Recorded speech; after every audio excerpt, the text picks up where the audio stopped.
அவரு சின்ன வயசுல இப்படிதானே அழகா இளமையா இருந்திருப்பாரு. அவரு சின்ன வயசுல இருந்து பெரியவரானதான் நம்ம அவரை தாத்தான்னு சொல்றோம். சரிதான், நம்ம போய் அவரை இன்வைட் பண்ணலாம். வாங்க தாத்தா. வாங்க தாத்தா.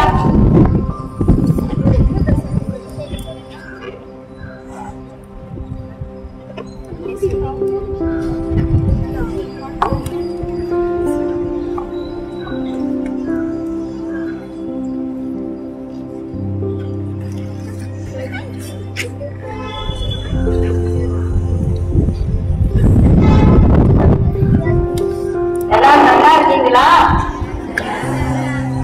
ரொம்ப சோகமா இருக்க மாதிரி இருக்கு. நல்ல ஒரு கிளாஸ் பண்ணுவோமா? இன்னும் கஷ்டமா?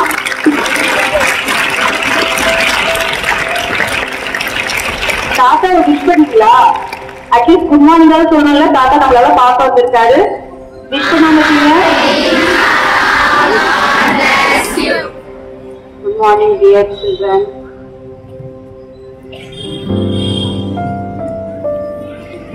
உங்களை பார்க்கறதுக்குனே நான் இன்னைக்கு வந்திருக்கிறேன்.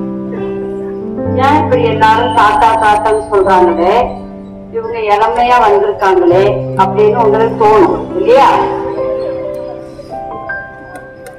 அதாவது சுமார் 6 நாட்களாக நீங்கெல்லாம் நவநாள் செய்திருக்கீங்க எனக்காக. அந்த நவநாள்ல நான் எப்படி சபையை தோற்றுவித்தேன், அதனுடைய முக்கிய நோக்கம் என்ன அப்படின்றத மட்டும்தான் உங்களுக்கு சொல்லி தந்திருப்பாங்க. நான் இளமையில எப்படி வாழ்ந்த, என்னுடைய பண்புகள்லாம் என்ன என்பது உங்களுக்கு கட்டாயம் தெரிஞ்சிருக்கணும். ஏன்னா நீங்கெல்லாம் சிறு பிள்ளைகள், வாழக்கூடிய வளரக்கூடிய இந்த பருவத்துல, இந்த இளமை பருவத்துல நம்ம எப்படி வாழணும் அப்படின்றதுக்காகத்தான் நான் உங்ககிட்ட வந்திருக்கேன்.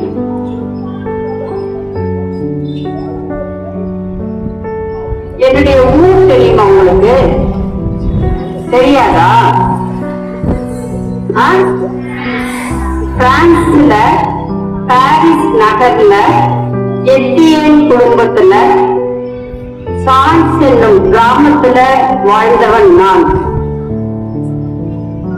பாரிஸ் நகரத்துல, பாரிஸ்ல அதுல ஒரு குட்டி கிராமம் ஊரு எட்டியன். அதுல சான்ஸ் என்ற கிராமத்தில் நான் வளர்க்கப்பட்டேன். 1806ஆம் ஆண்டு ஆகஸ்ட் 18ஆம் நாள் நான் குழந்தையாக பிறந்தேன் பாரிஸ் நகரில். அந்த இடத்திலே ஏற்கனவே அரசாட்சி செய்த அரசர்கள் பலர் இருந்தாலும் லூயிஸ் என்ற அரசருடைய பொற்காலம் மிகவும் அதிகமாகவே இருந்ததால் அங்குள்ள பிள்ளைகள், ஆண் பிள்ளைகளுக்கெல்லாம் முக்கியமாக லூயிஸ் என்ற பெயரையே வைத்தார்கள். அப்படித்தான் என்னுடைய பெற்றோர்களும் லூயிஸ் சவேலியன் துப்பி என என்னை பெயர் சொல்லி அழைத்து, எனக்கு 25ஆம் தேதி லூயிஸ் அரசர் விழாவை நினைவு கூறும் விதமாக அந்த பெயர் எனக்கு சூட்டப்பட்டது. ஒவ்வொரு குடும்பத்துக்கும் ஒரு பெயர் உண்டு பிரான்ஸ் தேசத்திலே. பிரெஞ்சுக்காரர்கள் மத்தியிலே அந்த குடும்பம் எப்படி என்றால், என்னுடைய அப்பா துப்பைய குடும்பமும் என்னுடைய அம்மா ரெமி குடும்பமாக இருந்து இருவரும் திருமணம் முடித்ததனால் துப்பைய குடும்பமாக மாறியது. என்னுடைய அண்ணன் என்னோடு இருந்து வாழ்ந்ததனால் நாங்கள் இருவருமாக எல்லா விதங்களிலுமே சந்தோஷமாக எங்களுடைய காலங்களை கழிந்தோம். சிறப்பாக என்னுடைய வாழ்க்கையிலே நான் அனுபவித்த சில பண்புகளை உங்களோடு பகிர்ந்து கொள்ள விரும்புகிறேன். எனக்கு என்னுடைய பெற்றோர்கள் கடவுளின் பக்தி, மரியாயின் மீது ஆழமான பக்தி, கடவுளின் இறை நம்பிக்கை இதனை ஊட்டி வந்தார்கள். எப்படி என்றால், காலையில் எழுந்ததும் தேவாலயத்திற்கு அழைத்து செல்வதும், தேவாலயத்தில் திருப்பலியிலே பங்கு கொள்வதும், அங்குள்ள மறையுரைகளை நான் கேட்பதிலும், விவிலியத்தை வாசிப்பதிலும் என்னை உற்சாகப்படுத்தி என்னை ஊக்கப்படுத்தினார்கள் என்னுடைய பெற்றோர்கள். எப்படி பழைய ஏற்பாட்டிலே ஆபிரகாம் இறை நம்பிக்கையோடு தனது நாட்டையும் வீட்டையும் விட்டு வேறு இடத்திற்கு சென்றாரோ, அதே போல என்னுடைய துறவு வரும்போது நான் என்னுடைய பெற்றோர்களை எல்லாம் விட்டு நான் துறவரத்திற்கு குருத்துவத்திற்கு நான் செல்லும் போது அங்கு இறை நம்பிக்கையை நான் கண்டேன். என்னுடைய ஆன்மீக தேடல் அதில் அதிகமாக இருந்தது என நான் குறிப்பிடுகின்றேன். சிறப்பாக மரியன்னையின் மீது அதிகமான பக்தி, தினந்தோறும் ஜெபமாலை சொல்வது, அன்னை மரியாயிடம் அதிகமாக பேசுவது. சிறப்பாக நான் பாண்டிச்சேரிக்கு வேத போதக குருவாக என்னை மாற்றிக்கொண்டு நான் பயணம் செய்யும் போது கப்பலில் தான் அந்த நாட்களில் பயணம் செய்ய நேரிட்டது.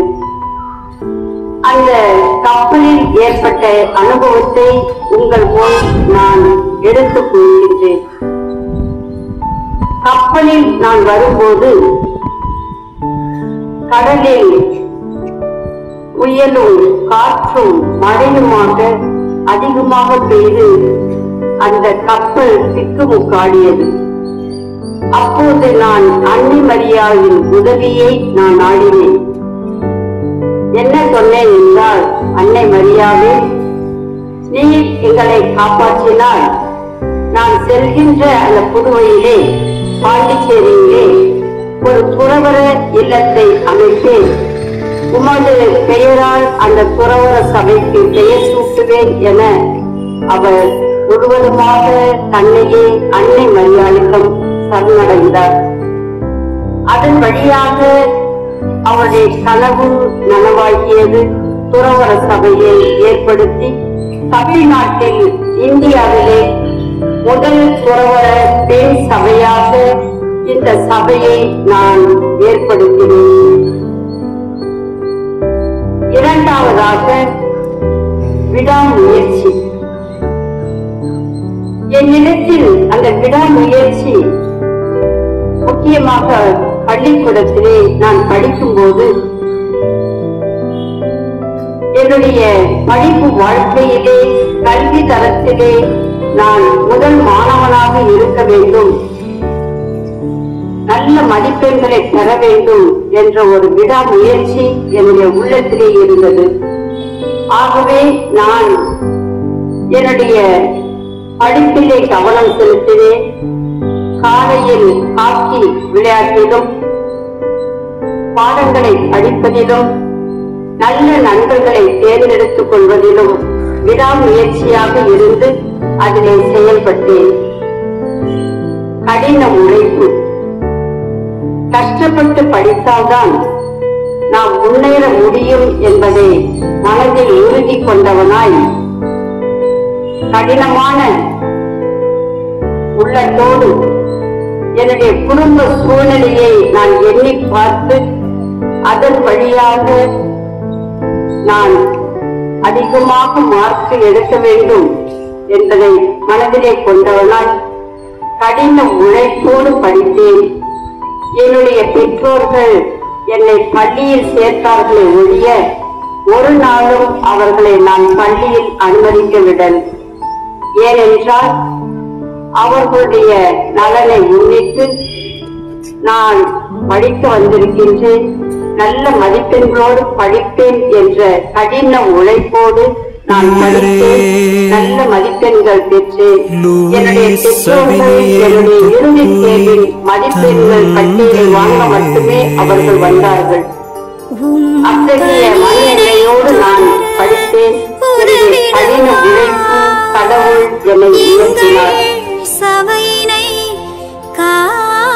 ஒரு நாளும் நான் துணை சிந்தனையானது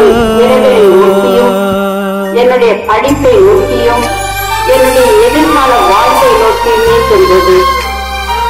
ஆகவே என்னுடைய நேரத்தை நான் பிறருக்கு பயன்படுத்தினதை தவிர வீண் பொழுதுபோக்குக்கோ அல்லது தேவையற்ற சிந்தனைக்கோ நான் இடம் கொடுக்கவில்லை. அந்த காலத்திலே எங்களுக்கு அலைபேசியும் இல்லை, தொலைபேசியும் இல்லை. வீட்டிலே ஒரு தொலைபேசி இருக்கும். அந்த தொலைபேசியின் வழியாக எனது நண்பர்களோடு நல்லவற்றை மட்டுமே பேச என்னுடைய பெற்றோர்கள் அனுமதிக்கப்பட்டார்கள். ஆகவே நான் இறையுள்ள மகிழ்ந்திட வாழ்ந்தவரே, எங்கள் இதயத்தில் நிறைந்தவரே, மறை வழியில் எளிமையில் திகழ்ந்தவரே, தந்தை துப்புயிர் வாழ்க.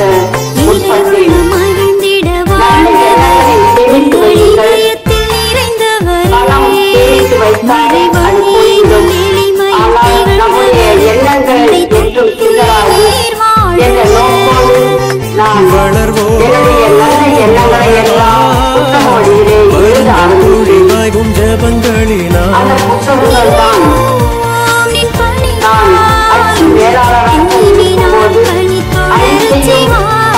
இறையுள்ள மகிழ்ந்திட வாழ்ந்தவரே, எங்கள் இதயத்தில் நிறைந்தவரே,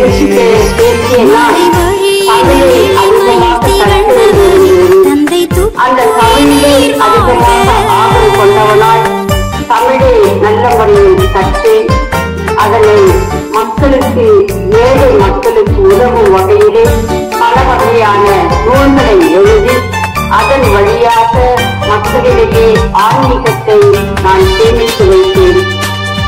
இப்படியாக பலவிதமான கற்பனங்களை நான் நடத்திக்கொண்டே போகலாம். ஆனால் நீங்களும் இந்த நற்குணங்களை எல்லாம் பெற்றவர்களாய் நான் எந்த அளவில் இருக்கின்றேன், என்னுடைய வாழ்க்கை எப்படி போகின்றது என்பதை ஒவ்வொருவரும் நாம் சிந்திக்க வேண்டும். இந்த நவீன காலத்திலே பலவிதமான தொலைத்தொடர்பு சாதனங்கள் வந்த போதிலும் முழுவதுமாய் என்னுடைய கல்வியில் நான் கவனம் செலுத்துவேன் என்றால் என்னால் எதையும் சாதிக்க முடியும் என்பதை நாம் ஏற்றுக்கொள்ளலாம். ஆகவே வழியினில் பக்தியிலே முகத்தினில் கொண்டுள்ள படித்தாய், உம் அறிவினில் பெண்ணினம் வளர்ந்திடவே ஆற்றலாது நீ உழைத்தாய்.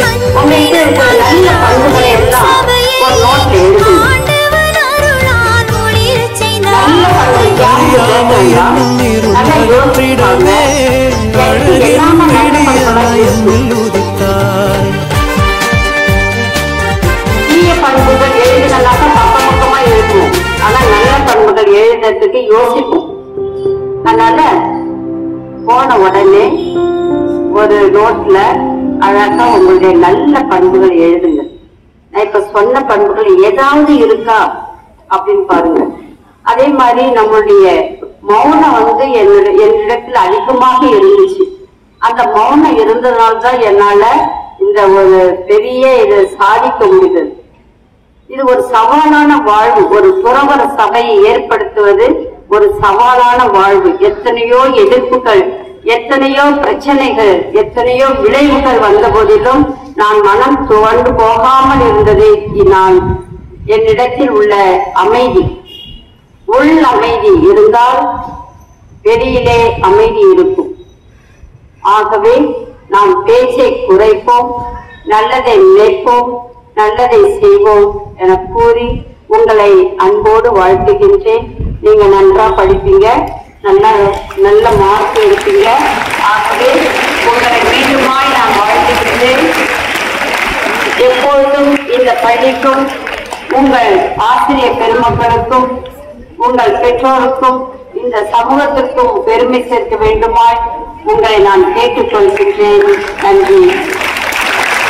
தூய இதய மரியன்னை சபை வாழ்கவே, தூய தந்தை தோற்றுவித்த சபை வளர்கவே, துறவினில் இறைவன் மகிமையை பெறவே, புனிதத்தில் பெண்கள் புது விடியலை பெறவே,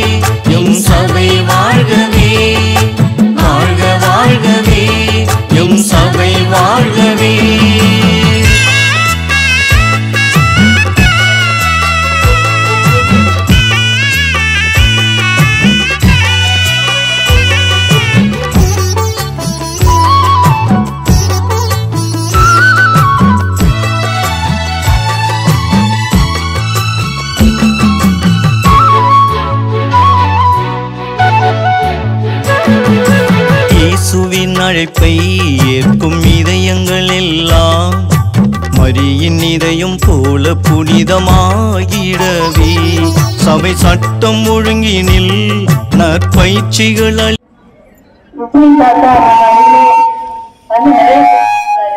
நேரடியா வந்து பேசியிருப்பாரு.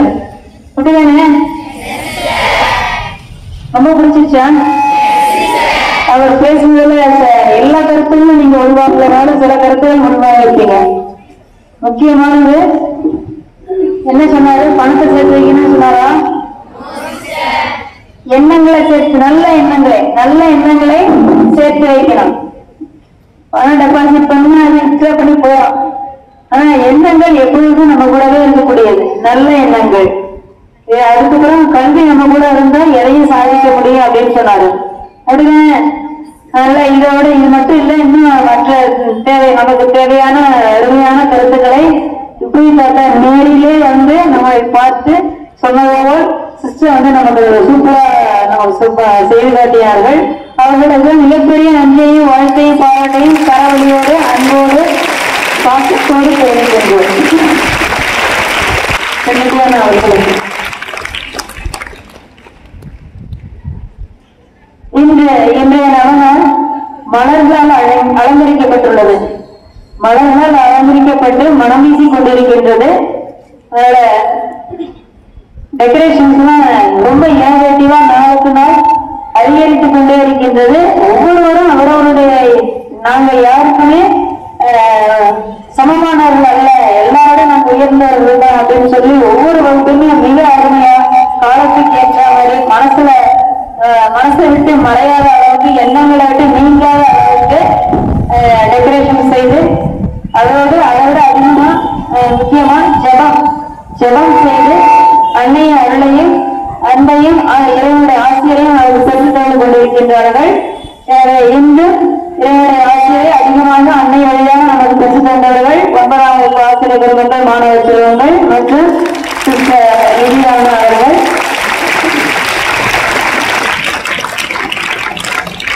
இன்னும் கடவுள் பத்திரிகை